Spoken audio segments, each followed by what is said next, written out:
The old map on my dashboard crinkled as I drove, the faint light of dawn creeping across the horizon. It had been a spontaneous decision, loading my backpack and hitting the road for a weekend getaway. I was craving adventure, an escape from the mundane routine of everyday life. I chose a backcountry route, far away from the busy highways, hoping to find hidden gems along the way. The winding roads took me through dense forests and rolling hills, the scenery changing from vibrant greens to autumnal oranges and browns. I felt alive, the thrill of the open road pulsing through me. After a couple of hours, I came across a small roadside diner that seemed to have been forgotten by time. The sign read Mabel's Diner, and it beckoned me to stop. I parked my car and stepped inside. The diner was quaint, with a few mismatched tables and faded photographs lining the walls. An elderly woman stood behind the counter, Emma, her hands busy flipping pancakes. She looked up, her warm smile revealing a welcoming demeanor. "Morning, dear. What can I get for you?" she asked. "Just a coffee, please," I replied, taking a seat at the counter. As I sipped my coffee, I noticed a few other patrons scattered around the diner. They sat in silence, their eyes fixed on their plates, an odd tension hanging in the air. I shrugged it off, chalking it up to early morning grumpiness, and began to plan my next destination. "Are you traveling far?" the waitress asked, wiping her hands on her apron. "Just taking a road trip, looking for adventure," I replied, trying to engage her. Her smile faded slightly. "Just be careful out there, dear. This area can be unpredictable." "Unpredictable? What do you mean?" I asked, intrigued. She leaned in closer, her voice lowering to a whisper. "You hear stories about this road. People going missing, strange things happening in the woods. Just promise me you'll be careful." A shiver ran down my spine, but I dismissed her words as small-town superstition. I thanked her for the coffee, paid, and got back into my car, ready to continue my journey. As I drove away, the sun rose higher, illuminating the twisted trees that lined the road. I turned up the music, hoping to shake off the unsettling conversation. But the deeper I went into the woods, the more the atmosphere changed. The sun seemed to dim, and a thick fog rolled in, wrapping around my car like a shroud. The road twisted and turned, and soon I found myself in a part of the woods where the trees grew closer together, their branches intertwining above like gnarled fingers. I turned off the music, the silence of the forest swallowing the sound. Suddenly, a figure appeared in the middle of the road ahead. A woman, her long hair cascading down her back, wearing a flowing white dress. She stood still, staring directly at me, her expression unreadable. I slammed on the brakes, my heart racing. "What the hell?" I muttered, gripping the steering wheel. As I tried to catch my breath, she stepped closer, her feet barely making a sound on the asphalt. I rolled down my window, feeling compelled to ask if she needed help. "Can you help me?" she said softly, her voice echoing eerily in the stillness. Sure," I replied, feeling a mix of concern and unease. "Where are you trying to go?" "I'm looking for my home," she replied, her eyes shimmering with an otherworldly glow. "I've been lost for so long." A chill washed over me. "Where is your home?" She pointed into the dense woods, her finger trembling. "Just a little further down the road. Will you come with me?" I hesitated. The woods were dark and foreboding, and a voice inside me screamed to drive away. But something about her vulnerability tugged at my heartstrings. "Okay, I'll help you," I said, trying to sound braver than I felt. I stepped out of the car, leaving the door open, and walked toward her. She turned and started down a narrow path that led into the woods. I followed, my heart pounding as I glanced back at my car, feeling an overwhelming sense of dread. The trees closed in around us, their trunks twisted and gnarled, casting shadows that danced in the dim light. The deeper we went, the thicker the fog became, obscuring everything beyond a few feet. I felt as though I was stepping into another world. "Do you remember your name?" I asked, trying to engage her as we walked. "My name," she paused, her brow furrowing in concentration. "I can't remember. It's been so long." We walked in silence, the only sound being the crunch of leaves beneath our feet. My mind raced with thoughts of turning back, but I couldn't shake the feeling that I had to help her. After what felt like hours, we reached a small clearing. In the center stood an old, decaying cabin, its windows dark and foreboding. The air grew colder, and I felt an uneasy energy surrounding me. "This is where I belong," she said, her voice now echoing with an unsettling tone. "Are you sure?" I asked, stepping back. "Maybe we should go back to the road." She turned to me, her eyes wide and filled with something I couldn't quite place, desperation or rage. "You can't leave me. You have to help me." Suddenly, the laughter of children echoed around us, filling the clearing with an eerie joy. I felt my skin crawl. "What is that?" I gasped. "Just friends," she said, her voice turning soft again, but her smile twisted into something sinister. "They've been waiting for someone like you." Panic surged through me. I turned to run, but as I did, the trees seemed to shift and block my path. "No! Let me go!" I shouted, frantically looking for a way out. The laughter grew louder, more chaotic. Shadows began to move, and ghostly figures emerged from the woods, swirling around me. The woman's form started to change, her dress billowing as her features twisted into a grin that was both beautiful and horrifying. "Stay with us," she cried, her voice echoing as the others joined her, their faces familiar yet unrecognizable. I pushed through the fog, trying to find the path back. The trees seemed to close in, branches reaching out to snag at my clothes. I stumbled and fell, the laughter echoing in my ears, taunting me.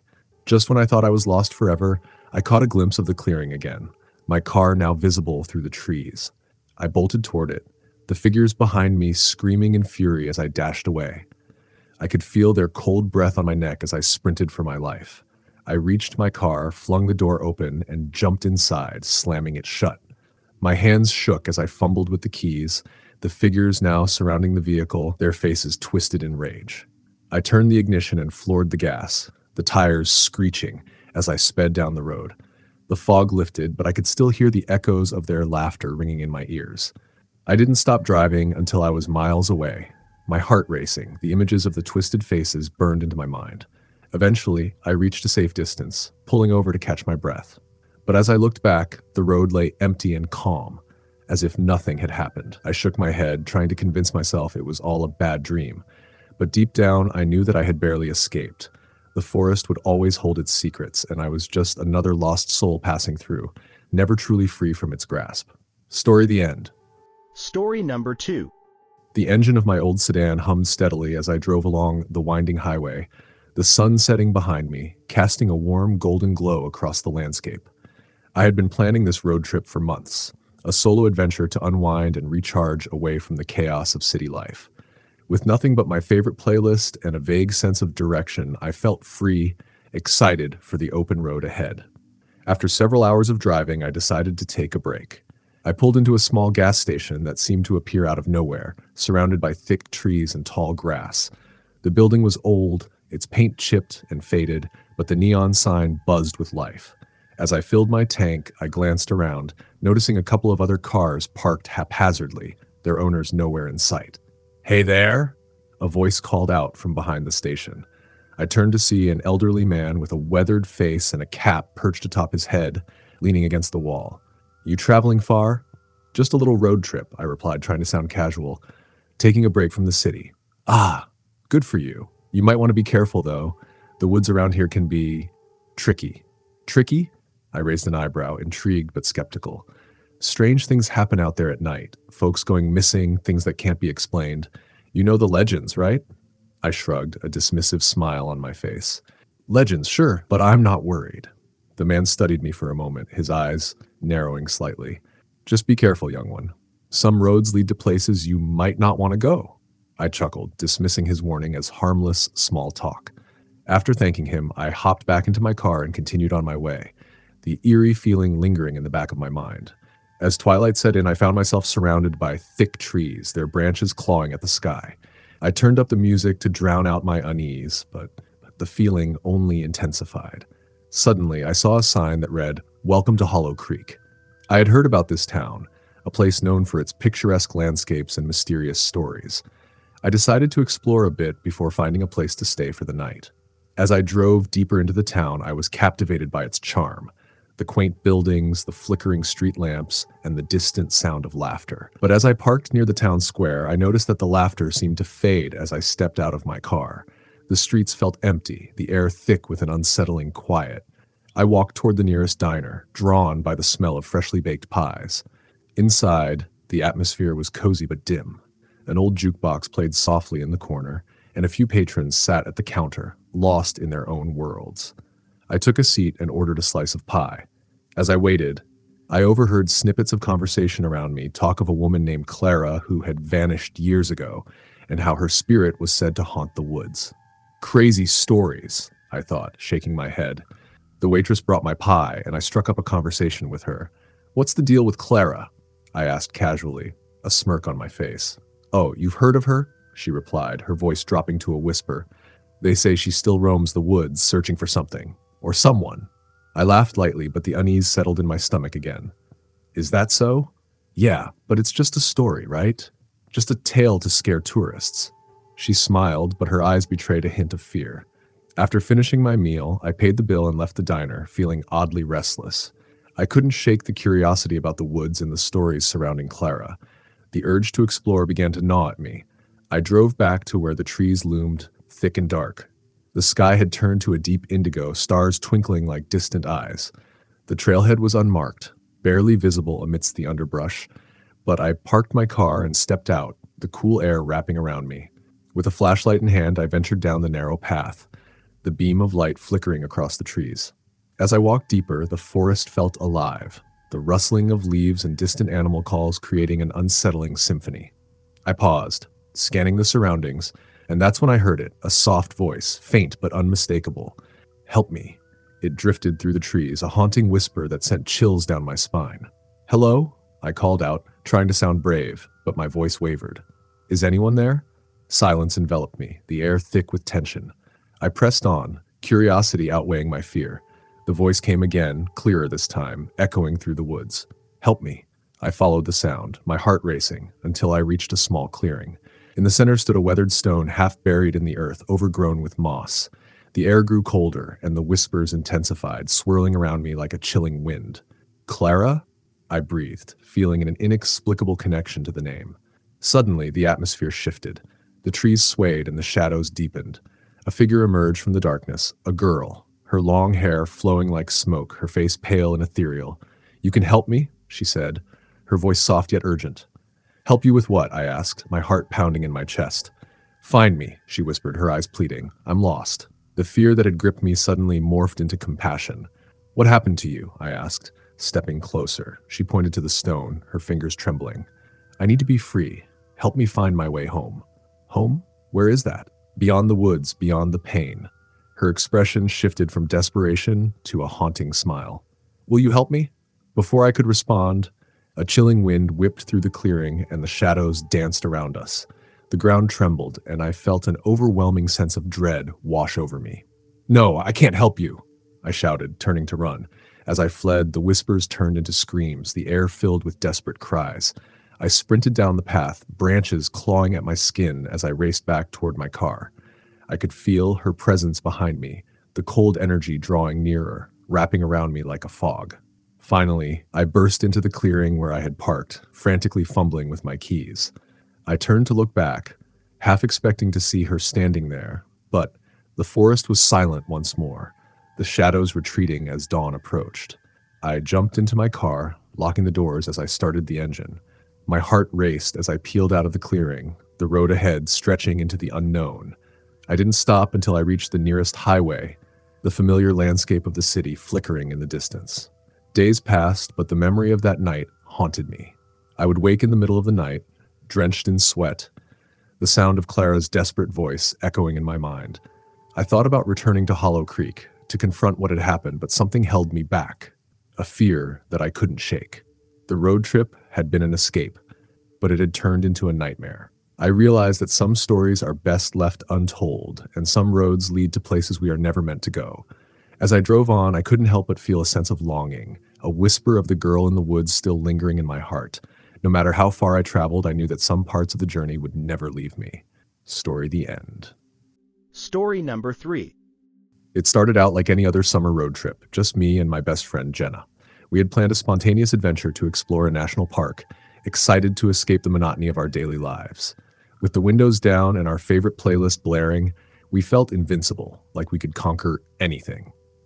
But as the miles flew by, the landscape began to change.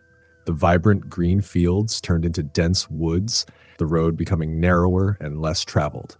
My gut instinct nagged at me, but Jenna insisted we were on the right path. "Look," she exclaimed, pointing to a sign. "A scenic route! This is going to be great!" The sign was old and weathered, barely legible, but it promised breathtaking views. I nodded, even as the unease in my stomach grew. We turned onto the new road, the trees closing in around us like a tunnel. The light dimmed, and the cheerful ambiance of our trip faded. "Do you feel that?" I asked, glancing over at Jenna. "What?" she replied, laughing. "You're being paranoid. It's just a road." But as we continued, I couldn't shake the feeling that we were being watched. Shadows danced in the corners of my vision, and the air felt thick with something unnameable. Suddenly, we heard a loud thud against the car roof, making us both jump. "What was that?" Jenna gasped. "I don't know," I said, looking at her wide-eyed. I pulled over to the side of the road, and we both got out to investigate. As I stepped outside, the air was unnaturally cold, and a shiver ran down my spine. I looked up to see a branch had fallen, but something about it felt wrong. It was too big and oddly shaped, as if it had been placed there deliberately. "Let's get back in the car," Jenna urged, her voice trembling. We climbed back in, and I started the engine. But as I turned to pull back onto the road, I noticed something strange out of the corner of my eye. A figure stood just beyond the tree line, shrouded in shadows. I squinted, trying to see better, but it vanished into the darkness. "Did you see that?" I asked, my heart racing. "See what?" Jenna asked, clearly unnerved. "Someone was there, in the woods. Maybe we should just go," she suggested, her voice barely above a whisper. Nodding, I drove off, the unease settling heavily in the pit of my stomach. We continued down the winding road, the trees closing in around us, creating a suffocating atmosphere. "Why does this place feel so creepy?" Jenna asked, glancing at the rearview mirror. "I don't know, but I wish we had stuck to the main highway," I replied, the road feeling more isolated by the minute. As we drove on, the sky began to darken. It was still early evening, but the shadows stretched out, twisting and contorting in unnatural ways. Just as I was about to voice my concerns, the car's headlights illuminated something ahead, a dilapidated house sitting alone by the roadside. "Should we check it out?" Jenna asked, her curiosity piqued despite the fear creeping in. "I don't know," I hesitated, but curiosity got the better of us. We parked the car and stepped outside, the air thick with tension. The house was decrepit, with broken windows and peeling paint. Vines crawled up the sides, enveloping it like a shroud. And as we approached the front door, I felt a chill run down my spine. "I have a bad feeling about this," I said, my voice low. "Come on, it'll be fun," Jenna replied, nudging me forward. Reluctantly, I followed her inside. The door creaked ominously, and we were met with a musty smell. The interior was dimly lit, and dust particles floated in the air like tiny ghosts. "Let's split up and explore," Jenna suggested, her eyes sparkling with mischief. "Are you serious? That's a terrible idea," I protested, but she was already wandering off into another room. "Fine, but stay close," I called after her, feeling the walls close in around me. I made my way into a darkened living room, the floorboards creaking beneath my feet. Faded photographs adorned the walls, depicting smiling families that looked like they belonged to another era. But something was off. Their smiles seemed forced, their eyes hollow. "Jenna," I called, but there was no answer. The silence was deafening, and my heart raced as I ventured further inside. Suddenly, I heard a soft whisper, almost like a child's giggle, echoing through the hallway. I turned, my heart pounding. "Jenna?" I called, panic rising in my throat. As I moved toward the sound, the temperature dropped and I felt a presence behind me. I spun around, but nothing was there. The hairs on the back of my neck stood on end, and I could sense something watching me. "Jenna!" I yelled again, my voice trembling. "Where are you?" There was still no reply. I felt a wave of dread wash over me as I began to search the rooms one by one, calling her name. In one of the bedrooms, I found an old rocking chair slowly swaying back and forth, though there was no breeze. The air felt thick, suffocating, and I could hear faint whispers, indistinct but haunting. "Jenna?" I whispered, my voice shaking. "Please, where are you?" Then, without warning, I felt something cold brush against my arm. I turned quickly, and a figure darted out of the corner of my eye. My heart raced as I followed it, running down the hallway, desperately seeking my friend. I reached the staircase and paused, panting, looking up at the darkened upper floor. The whispers grew louder, echoing in my mind, pulling me up the stairs. "What's happening?" I muttered to myself, my instincts screaming for me to leave. Just as I stepped onto the first step, I heard a loud crash from behind me. I spun around to see Jenna stumbling out of the room, her eyes wide with fear. "I saw something," she gasped, breathless. What? What did you see?" I demanded, my heart racing. "Something in the window," she shouted, pointing frantically. Without waiting for another word, we turned and sprinted back down the stairs, the whispers now turning into screams. Shadows swirled around us, pulling at our clothes and hair as we rushed to the front door, but it wouldn't budge. I yanked on the handle, panic surging through me as the shadows closed in, their whispers morphing into cries for help. "Push!" Jenna shouted, and we both threw our weight against the door.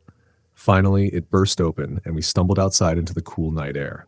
We didn't look back as we ran to the car, adrenaline coursing through our veins. I fumbled with the keys, my hands shaking as I tried to start the engine. Come on, I muttered, fear clawing at my throat. The car roared to life, and I slammed the gear into drive, peeling away from the house. The shadows danced behind us as we sped down the narrow road, leaving the horror behind.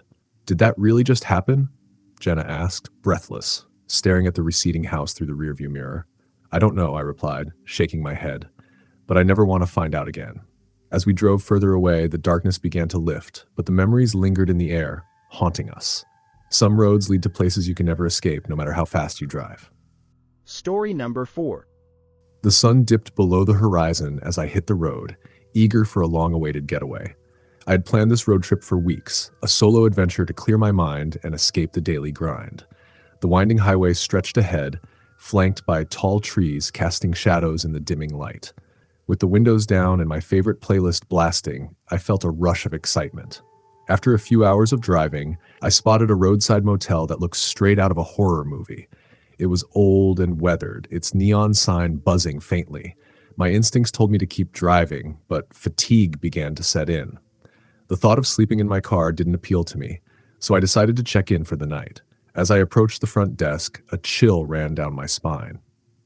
The receptionist was an elderly woman, her eyes sunken deep into her wrinkled face. She offered a smile that felt too wide, revealing yellowed teeth. "Welcome, dear. Looking for a room for the night?"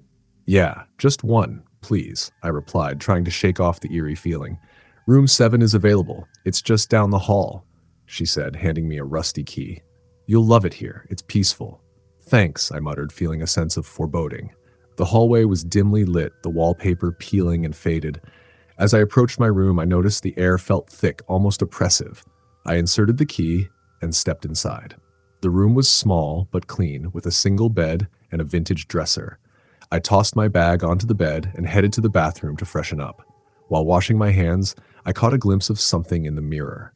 A shadow darting past the doorway.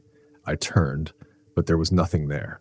I shrugged it off, convincing myself it was just my imagination playing tricks on me. After a quick shower, I decided to venture out and explore the area. I grabbed my phone to check for any local attractions, but there was no signal. Frustrated, I decided to take a walk around the motel instead. As I stepped outside, the night air was crisp, and the stars twinkled above. The quiet was unsettling. I could hear only the faint rustle of leaves in the breeze. I wandered to the back of the motel, where I found an old swing set, its chains rusted and creaking softly. Sitting on the swing, I took a deep breath, trying to shake off the unease. That's when I heard it, a soft, childlike laughter echoing in the distance. I looked around, but the darkness swallowed everything, leaving only shadows behind. "Hello?" I called out, half expecting to see a child playing in the dark, but there was no response. My heart began to race. The laughter echoed again, closer this time, sending a shiver down my spine. I stood up and walked back towards my room, glancing over my shoulder every few seconds. The laughter faded into silence, but an unsettling feeling lingered in the air. I reached my door, and just as I was about to enter, I heard a whisper.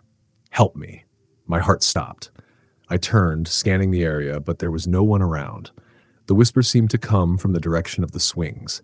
I felt compelled to investigate, despite every instinct telling me to run back inside. As I approached the swing set, I felt a cold draft sweep through the air. "Who's there?" I called out, my voice trembling. The laughter returned, followed by a soft giggle. I took a deep breath and stepped closer. "Is someone there?" Suddenly, I saw a figure in the shadows, a little girl with long, tangled hair wearing a tattered dress. She stood by the swing, her eyes wide and vacant.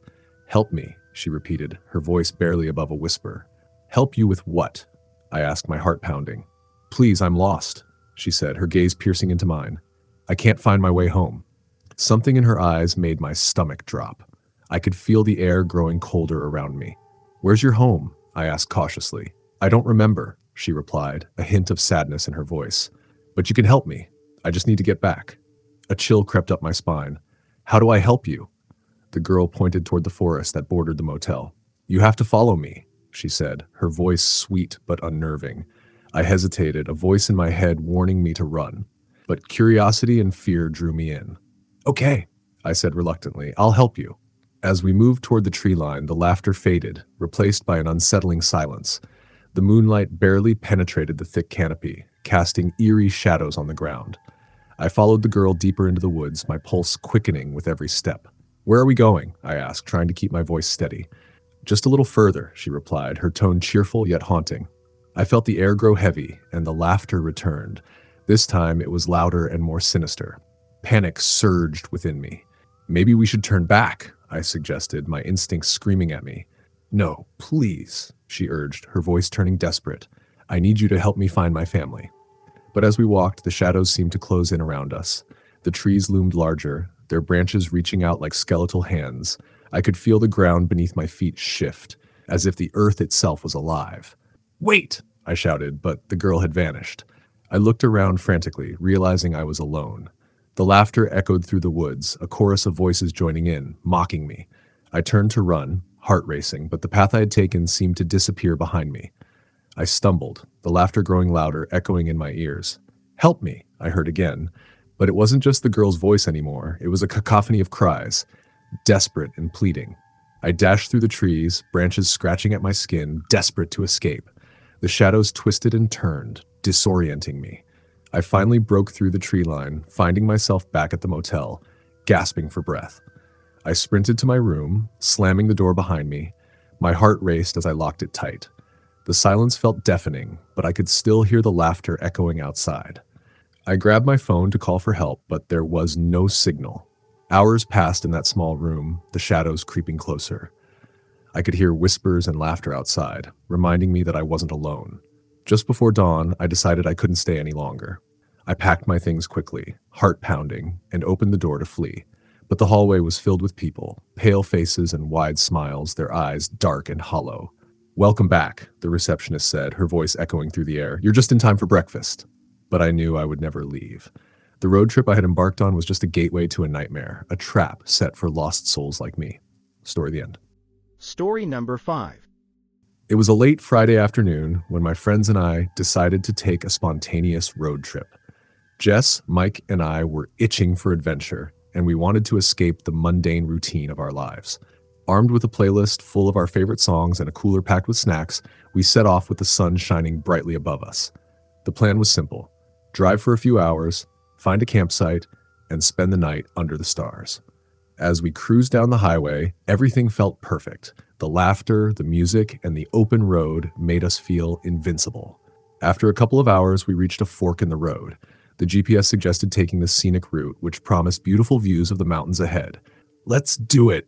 Jess exclaimed, her eyes sparkling with excitement. "Sure, what's the worst that could happen?"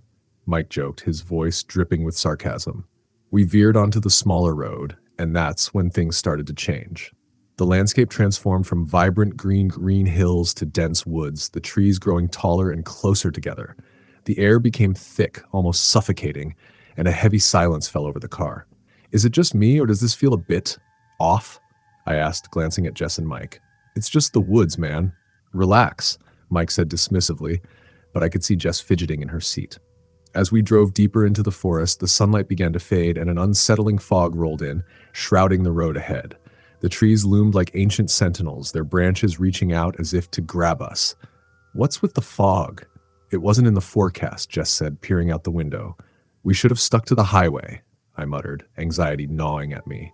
But before we could discuss turning back, we saw a faint light up ahead. "Maybe it's a cabin or a diner," Jess suggested, her voice a mix of hope and fear. As we approached, we realized it was an old, rundown gas station, its neon sign flickering weakly in the fog. I pulled up to the pumps, relieved to see signs of life. "Let's fill up and ask if there's a campsite nearby," I said, turning off the engine. Stepping out of the car, I felt the cold air hit me like a slap.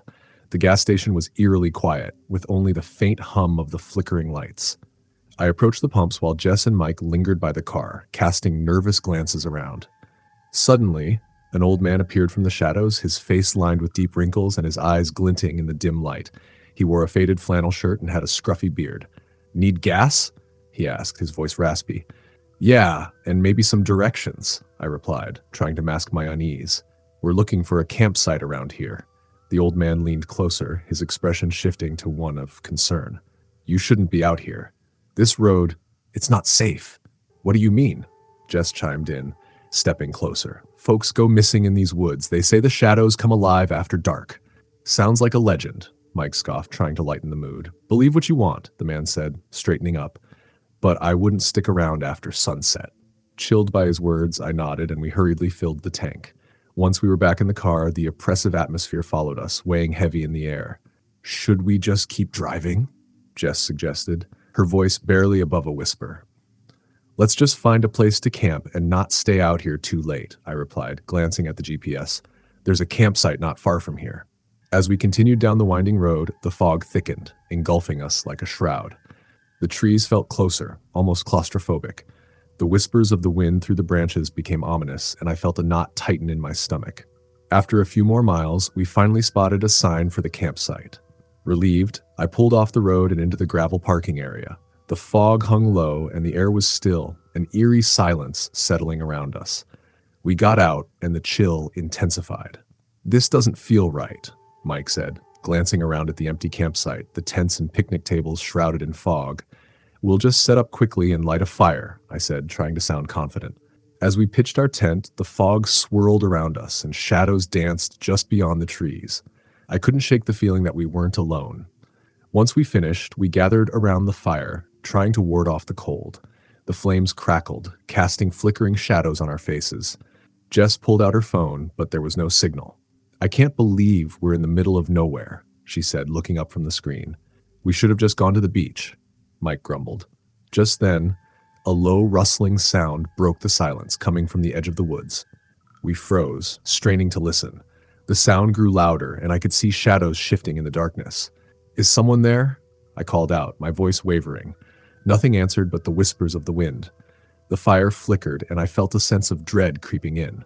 Maybe it's just an animal, Jess said, but her voice was shaky. As we sat in silence, the rustling grew closer. Suddenly, a shadow darted between the trees, a fleeting glimpse of something dark and fast. My heart raced. What was that? Mike gasped, eyes wide. I don't know, I whispered, panic rising. We should pack up and leave. But before we could react, the shadows emerged from the trees, figures moving silently, their forms indistinct. They seemed to glide rather than walk, their features obscured by the fog. Run! I yelled, grabbing Jess's arm. We scrambled to our feet, racing toward the car, but the figures were everywhere now, their whispers growing louder, echoing in our ears. Get in! I shouted as we reached the car, fumbling with the keys. The figures closed in, their faces hidden, but their presence was suffocating. The engine roared to life, and I slammed the gear into reverse, backing out of the campsite. The shadows darted around us, swirling in the headlights. As we sped down the road, I could see the figures receding into the trees, their whispers fading into the night. But I knew they weren't gone. They were watching, waiting for the next unsuspecting travelers. We need to get out of here, Jess screamed, panic in her voice. I pressed the accelerator, desperate to escape. The fog began to lift as we drove, but the darkness still lingered in the air, a reminder of the terror we had just faced. As we reached the fork in the road, I didn't hesitate. I chose the path that led us back to the highway, leaving the cursed campsite behind. Did that really just happen? Mike panted, still shaking from the fear. I don't know, I replied, gripping the steering wheel tightly, but I'm never taking another detour again. As we drove into the night, I glanced in the rearview mirror. The fog had disappeared, but the memory of the shadows haunted me, a chilling reminder that some places are best left undisturbed. Story the end. Story number 6. The summer sun hung low in the sky, casting long shadows across the winding road as I drove through the countryside. It was the perfect day for a road trip, just me, my car, and the promise of adventure ahead. I had no specific destination. I just wanted to explore the open road, listen to my favorite tunes, and leave my worries behind. As I cruised along, the scenery shifted from lush green fields to dense woods, and the air turned cool and crisp. That's when I noticed the old signpost. Shh! Historic Cemetery, 1 mile. Curiosity piqued. I decided to take a detour. I figured it would be an interesting place to stretch my legs and perhaps capture some eerie photos for my social media. The dirt road leading to the cemetery was rough and bumpy, lined with tall trees that leaned in like ancient guardians. As I drove further, a sense of unease settled in my stomach, but I shrugged it off. It was just an old cemetery. Nothing to fear. Finally, I arrived at the entrance. The gate creaked as I pushed it open, revealing rows of weathered headstones, some so old the inscriptions were nearly illegible. The sky was overcast now, casting a gray pallor over everything. I parked my car, grabbed my camera, and stepped out, the cool breeze sending a shiver down my spine. As I wandered through the graves, the stillness was deafening. I couldn't shake the feeling that I was being watched. Glancing over my shoulder, I found nothing but the trees swaying gently in the wind. Dismissing my unease, I snapped a few pictures, the click of the camera echoing in the silence. Just a graveyard, I muttered to myself, trying to convince my racing heart. Suddenly, I stumbled upon an unusual grave, a large, ornate headstone surrounded by a low iron fence. The stone was intricately carved, depicting a woman with a serene expression, her eyes almost seeming to follow me. The name was faded, but I could make out Isabella Hawthorne and the dates that stretched back to the late 1800s. An inexplicable chill washed over me as I felt drawn to it. I knelt down to examine the engravings more closely when I noticed something peculiar. A bouquet of wilting flowers resting against the stone, freshly placed. Who would visit a grave out here? I wondered aloud, glancing around the empty cemetery. The hairs on the back of my neck prickled. I took a few more photos and stood up, ready to leave, but a sudden gust of wind swept through, causing the trees to rustle ominously. That's when I saw it, a figure standing at the edge of the cemetery, partially obscured by the trees. My heart raced. It was a woman, dressed in a flowing white dress that billowed in the wind, her long hair cascading down her back. She appeared to be staring directly at me. "Hello?" I called out, but she didn't respond. Instead, she tilted her head slightly as if inviting me to come closer. Against my better judgment, I took a step toward her.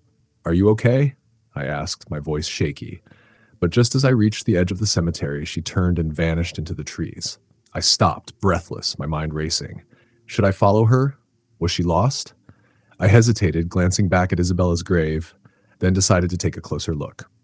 As I approached the headstone again, I felt a cold breeze brush against my skin, and the air seemed to grow heavier. Suddenly, my phone buzzed in my pocket. I pulled it out to check, relieved to see a message from my friend Sam asking how the trip was going. I quickly replied, but as I put my phone away, I felt an overwhelming urge to look back at the trees. This time, I wasn't alone.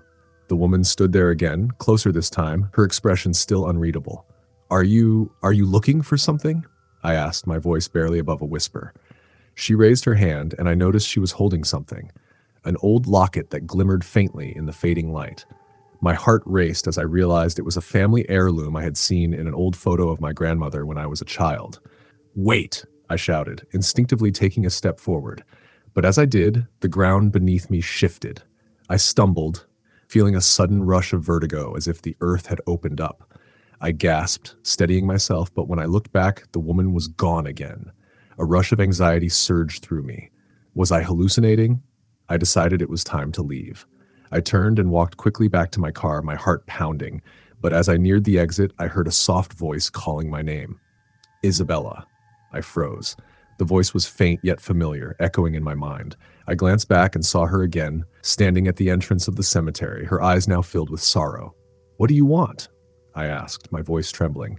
She pointed toward the grave. Confused, I looked back at Isabella Hawthorne's headstone. That's when I noticed something new, an inscription at the base that hadn't been there before. "Lost to the shadows, my love will guide you home." Chills coursed through my body as I processed the words. I had heard stories of lost souls lingering near their graves, searching for closure or a way to connect with the living. In that moment, I understood. The woman wasn't a specter. She was a guardian of Isabella's memory, searching for someone to help her find peace.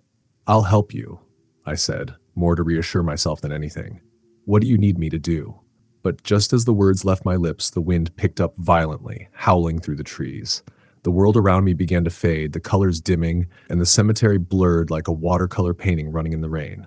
I blinked, and the woman was gone. Panic set in as I felt the ground tremble beneath my feet. "No, please," I shouted, but the darkness was swallowing me whole. And then, silence. When I finally opened my eyes again, I was back in my car, parked on the side of the road, the sun now fully set. The cemetery was nowhere in sight.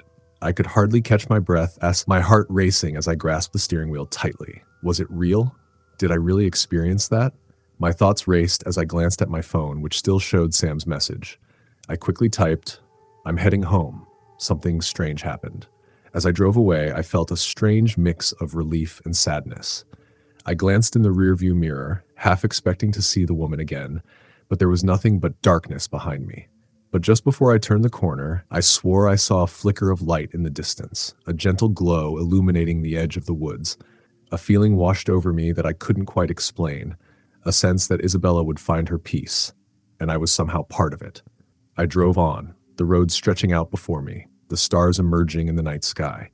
Whatever had happened at that cemetery would remain a mystery, but I knew I had been changed by it. Some roads take you to unexpected places, and some encounters linger in your heart long after they've ended. Story the end. Story number 7. My friends and I had planned this getaway for months, just a long weekend, a break from our monotonous lives. We packed our bags, filled the car with snacks, and set off at dawn, the sun just beginning to peek over the horizon, casting an orange hue across the sky. As we drove deeper into the countryside, the city gradually faded behind us. Fields of golden wheat swayed gently in the breeze, and we laughed as we blasted our favorite playlist. Everything felt perfect until we took a wrong turn. It was a tiny road barely visible on the map, but we figured it would lead us to some hidden gem, a quaint diner or a scenic overlook. The air inside the car changed as we veered off the beaten path. The laughter faded, replaced by an eerie silence. The road twisted and turned, flanked by thick woods on either side, branches clawing at the sky like skeletal fingers. After what felt like hours, we finally spotted a sign for a small town called Hollow Creek. The name sent a chill down my spine, but I brushed it off. We decided to stop for gas, but as we pulled into the only station, I felt a strange unease. The pump was old, rusted, and a single flickering light illuminated the area. We stepped out, stretching our legs, and immediately noticed the town's silence. No bustling sounds of life, just the whispering wind through the trees. My friend Mark went inside to pay, while Sarah and I wandered around, trying to shake off the unsettling vibe. Is it just me, or does this place feel wrong? Sarah whispered, glancing nervously at the darkened windows of the station. You're imagining things, I replied, though I couldn't shake off the feeling. A figure appeared at the entrance of the station, an elderly man with a long beard, wearing a weathered flannel shirt. He watched us, his eyes piercing and vacant. "Can I help you folks?" he rasped, his voice grating against my ears. "Just filling up," I said, trying to sound casual. "You'd best be careful out here," he warned, leaning closer. "This road has a way of taking people. Don't stray too far." His gaze drifted to the woods, and I felt my heart race. "Thanks for the tip," I muttered, trying to dismiss his words. After Mark returned, we hurriedly filled the tank and decided to get back on the road. I wanted to leave Hollow Creek behind. We continued down the winding road, but the atmosphere grew heavier, more oppressive. The trees seemed to close in around us, shadows stretching and twisting. I felt an itch on the back of my neck, as if someone were watching us. The laughter had vanished, replaced by an unsettling tension. "Let's stop somewhere for a break," Mark suggested, looking over at me. "I could use a bathroom." There was nothing in sight, just endless trees, until we stumbled upon a dirt path that looked like it led to an overlook. We parked the car and made our way down the trail, the crunching leaves beneath our feet echoing in the quiet. As we reached the top, the view was breathtaking, rolling hills stretching out under the fading sunlight. But just as I began to relax, I noticed something strange. In the distance, hidden among the trees, stood an old, decrepit house. Its windows were shattered, and the wood was rotting. "Let's check it out," I suggested, the thrill of adventure momentarily overriding my instincts. My friends hesitated, but curiosity won over caution. We approached the house, stepping onto the creaking porch. The air was heavy with the smell of mildew, and I felt a shiver run down my spine. Inside, the darkness was suffocating. We switched on our phone flashlights, illuminating dust-covered furniture and peeling wallpaper. A broken mirror hung on one wall, and I caught a glimpse of something behind me, a fleeting shadow. "Did you see that?" I asked, my voice shaking. "What?" Mark replied, scanning the room. "Nothing," I said, but my heart raced. We moved deeper into the house, exploring the remnants of a past life, when suddenly a loud crash echoed from upstairs. We froze, adrenaline flooding our veins. "What was that?" Sarah whispered, eyes wide with fear. "I don't know," I replied, but instinct urged me to leave. Maybe we should go. As we turned to head back, the front door slammed shut, trapping us inside. Panic surged through me. "Open the door," I shouted, but it wouldn't budge. "Help!" Mark yelled, pounding on the wood. My heart pounded in my chest as I glanced around, desperate for an escape. "Upstairs," Sarah pointed. "There's got to be a window." We dashed toward the staircase, the air growing colder with each step. The old wooden steps creaked under our weight, as if warning us to turn back. We reached the top, breathless, and scanned the dim hallway. There were several doors, but one stood slightly ajar, a thin sliver of darkness beckoning us. I pushed it open, revealing a child's room frozen in time, dusty toys scattered across the floor, an old rocking chair swaying as if someone had just left. "That's creepy," Mark muttered, but my attention was drawn to a shadowy figure standing in the corner. "Who's there?" I called out, my voice trembling. The figure turned, revealing a young girl with hollow eyes and a sad smile. "Help me," she whispered, reaching out her hand. My blood ran cold. "What do you need?" "Play with me," she replied, her voice echoing in the room, growing louder, more insistent. Before I could respond, the door slammed shut behind us, and the walls began to shake. "Get out! Now!" I screamed. We turned to flee, but the hallway was filled with shadows, writhing and reaching for us. I grabbed Sarah's hand, pulling her toward the stairs. The shadows closed in, their whispers turning into a cacophony of screams. "Run!" I shouted, adrenaline coursing through my veins. We barreled down the stairs, the house trembling as if it were alive, desperate to keep us inside. Finally, we burst through the front door, tumbling onto the porch. But as we stumbled down the steps, we turned to see the house standing silent once more, a haunting stillness in the air. The door creaked open, and I swear I could hear laughter echoing from within. We ran back to the car, hearts pounding, adrenaline surging through us. As we sped away from that cursed place, the sun dipped below the horizon, leaving us in darkness. "Did that really just happen?" Mark gasped, his hands trembling on the steering wheel. "I don't know," I replied, glancing in the rearview mirror. The house had vanished, swallowed by the night. But a chill settled in my bones, a realization creeping over me. Some places are never truly left behind. As we drove on, the shadows of Hollow Creek lingered in our minds, a reminder that sometimes the road leads to places better left unexplored. Story the end. Story number 8. The sun dipped low on the horizon as I set off my long-awaited road trip, eager to escape the suffocating routine of everyday life. I had packed my car with essentials, snacks, drinks, a camera, and a playlist filled with my favorite tunes. The plan was simple: drive until I found a place to relax and unwind, preferably somewhere scenic and far away from the bustling city. As I cruised down the highway, the scenery changed from concrete to sprawling fields and dense forests. I rolled down the windows and let the fresh air fill the car, the wind tousling my hair. It felt liberating. After a few hours of driving, I decided to take a detour to a small town called Maple Hollow that I had heard about from a friend. It was supposed to be quaint and charming, famous for its apple orchards and autumn festivals. As I drove deeper into the woods, the trees grew taller and thicker, their branches creating a canopy that filtered the sunlight. I could feel the excitement building as I imagined what the town might look like. Eventually, I spotted a sign, "Welcome to Maple Hollow." I smiled and turned down a narrow road lined with colorful autumn leaves. The town was picturesque, with old brick buildings and charming storefronts. I parked my car and decided to stretch my legs. As I wandered through the streets, I felt a strange sense of familiarity wash over me. It was as if I had been here before, but I knew I hadn't. I stopped by a small cafe that smelled of fresh coffee and baked goods.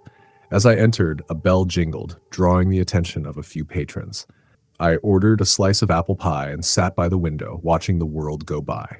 The cafe was filled with chatter, but an unsettling silence hung over a table in the corner where an elderly woman sat alone, staring out the window with a vacant expression. I couldn't shake the feeling that something was off about her, but I brushed it aside and enjoyed my pie. After finishing, I decided to explore the nearby apple orchard that the cafe owner had recommended. "Just follow the path out back," she said. "You'll see the orchard's entrance." With my camera slung around my neck, I walked toward the orchard, feeling a mix of excitement and curiosity. The trees were heavy with ripe apples, their sweet scent wafting through the air. I snapped photos of the bright red fruit, the sun filtering through the branches, creating a picturesque scene. As I ventured deeper into the orchard, I noticed the atmosphere changed. The air grew cooler, and the vibrant colors of the apples started to dull. An unsettling feeling crept up my spine, and I glanced over my shoulder, half expecting someone to be watching me. But I was alone.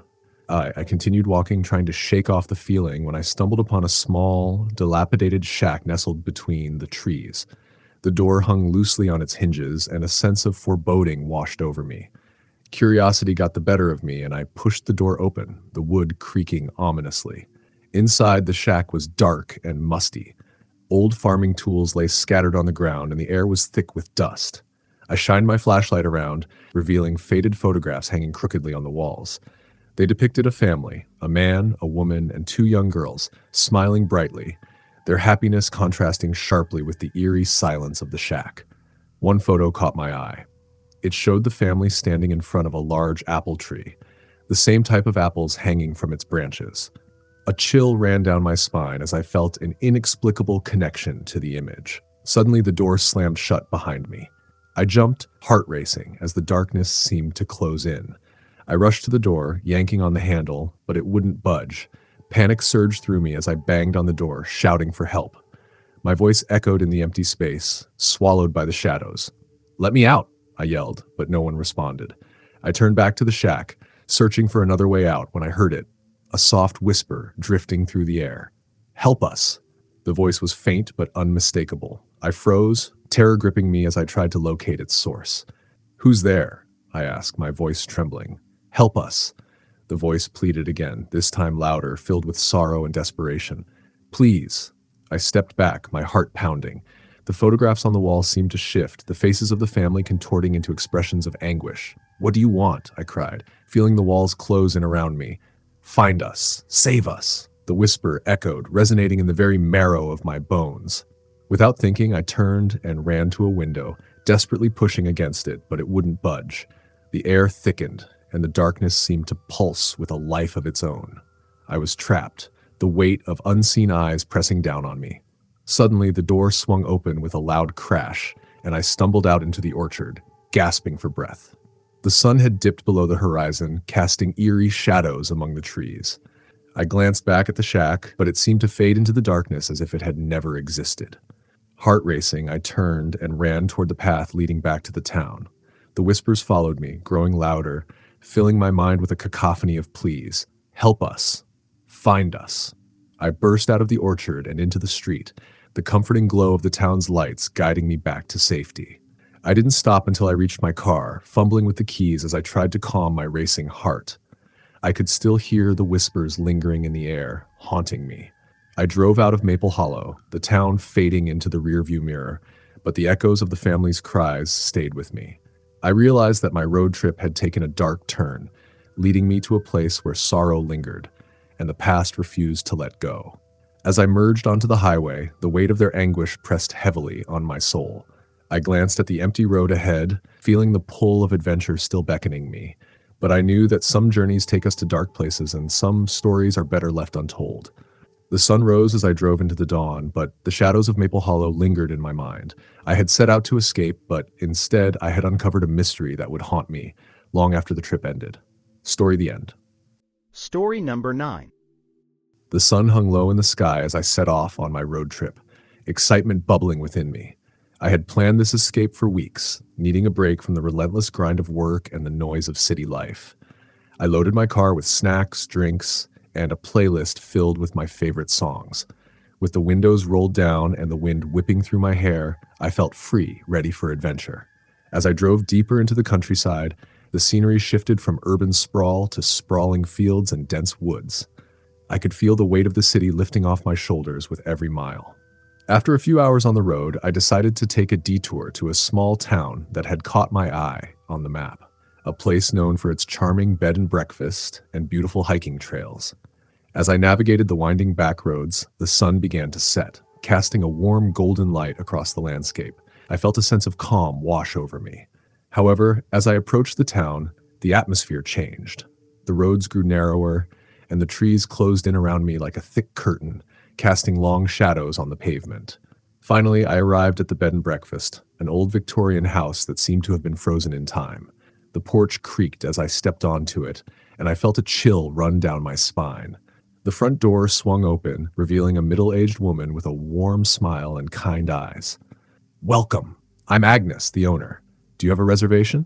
"Yes, I do. I called earlier today," I replied, trying to shake off the unease creeping in. "Wonderful. Let me show you to your room," she said, leading me inside. The interior was cozy, filled with antique furniture and the scent of baked goods wafting through the air. "You're the only guest tonight," Agnes said cheerfully, "but we'll have breakfast together in the morning." I dropped my bags in the room and headed back downstairs. "Is there anywhere nearby I can hike?" I asked, eager to stretch my legs after the long drive. "Oh yes, just follow the path behind the house. It leads to the old cemetery and then to a beautiful overlook," she replied. "Great, thanks," I said, and with that I slipped on my hiking shoes and set off into the fading light. The path was overgrown, the foliage brushing against my legs as I walked. I could hear the sounds of nature around me, the rustling of leaves, the chirping of crickets, and the distant call of an owl. The hike felt refreshing, a perfect escape from reality. After about 20 minutes, I stumbled upon the cemetery. It was small, with weathered gravestones leaning at odd angles, and a heavy mist hung in the air. I hesitated, a sense of foreboding creeping over me, but my curiosity got the better of me. I stepped inside, the crunch of leaves beneath my feet echoing in the stillness. As I wandered among the graves, I couldn't shake the feeling that I was being watched. I glanced around, half expecting to see someone behind me, but the cemetery was empty. The air grew colder, and the shadows seemed to lengthen.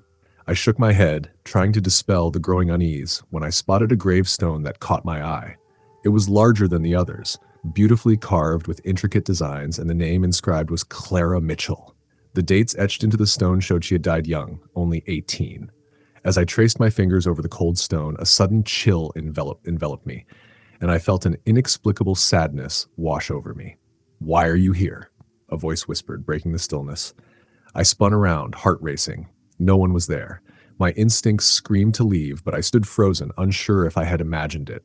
I took a step back toward the path, but a low, eerie giggle echoed through the air, sending a shiver down my spine. "Who's there?" I called out, trying to sound brave.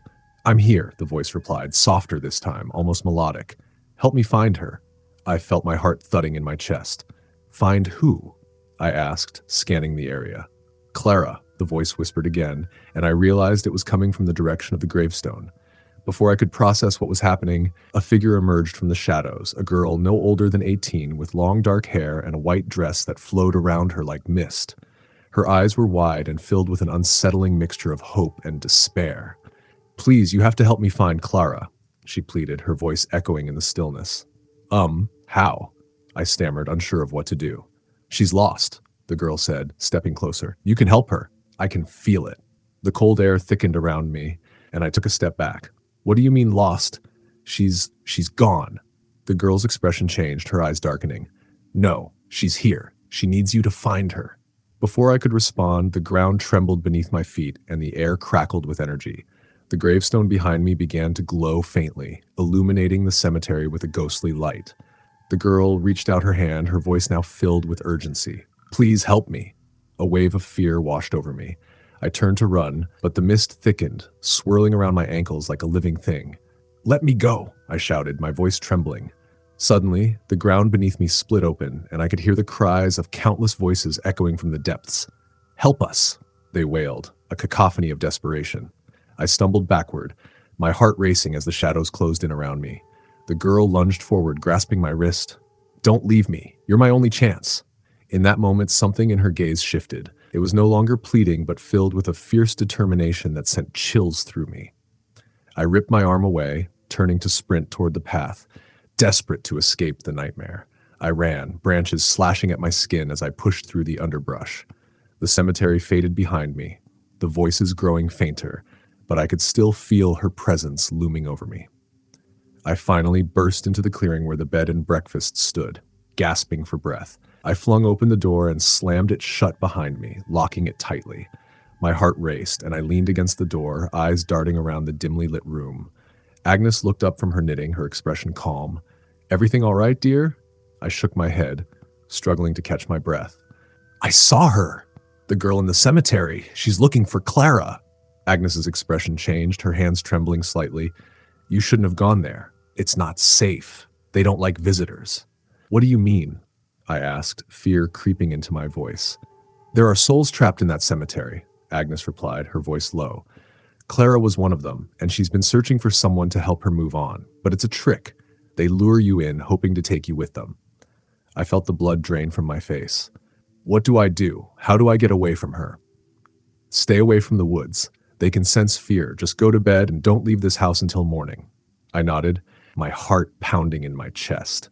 I couldn't shake the feeling that I was still being watched, that the girl was lingering just outside, waiting for her chance. I locked my door and sat on the bed, every creak of the house amplifying my anxiety. I eventually fell into a restless sleep, nightmares twisting my mind as I fought against the shadows. When morning finally broke, I woke with a start, the sunlight pouring through the window, banishing the darkness from the room. I gathered my things, determined to leave the cursed bed and breakfast behind. As I stepped outside, the sun shone brightly, illuminating the path back to the main road. I hurried to my car, glancing over my shoulder, half expecting to see the girl standing there, her eyes filled with despair. But the woods were silent, and the only sound was the rustle of leaves in the breeze. I climbed into my car, heart racing as I started the engine. I pulled away from the bed and breakfast, glancing back one last time. The old Victorian house stood quiet and still, but I could feel a weight behind the walls, as if it were holding countless secrets within. As I drove away, I couldn't shake the feeling that I had narrowly escaped something terrible. The road ahead stretched out before me, but in the back of my mind, I knew that Clara's story was not over. The road trip had taken a dark turn, leaving me with an unsettling reminder that some adventures are best left unexplored. Story the end.